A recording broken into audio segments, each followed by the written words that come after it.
too many people in the overall general public have the mindset, if I have nothing to hide, then I have nothing to fear in regards to their privacy. This is absolutely false. I'm reading question.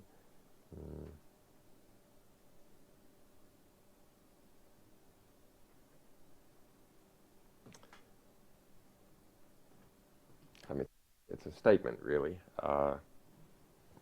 Well, you can reverse this statement. This extremely irritating statement. I mean, when you hear people say that, you say, I mean, this is so 21st century, so you know, Generation Z.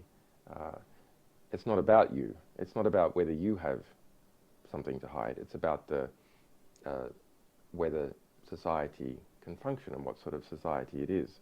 The key actors in society who influence its political process, people who publish, publishers, journalists, MPs, civil society foundations, if they can't operate in the society, then you have an increasingly authoritarian and conformist state.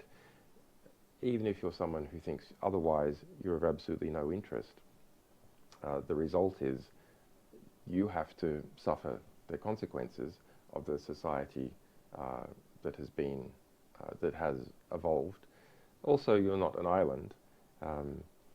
So when you don't protect your own communications, it's not just about you. You're not communicating with yourself. You're communicating with other people, and you're exposing all those other people. And even if you assess at the moment that they're not at risk, are you sure your assessment is correct? And are you sure they're not at risk going into the future?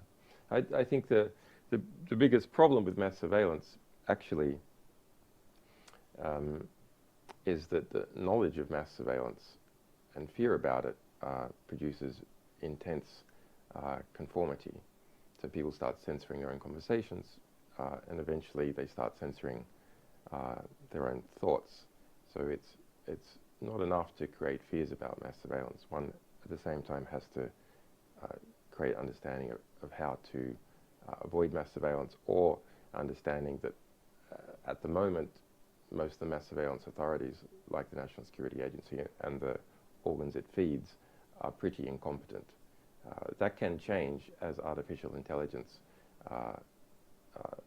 merges with mass surveillance, where those data streams from the NSA and PRISM program are massaged by artificial intelligence.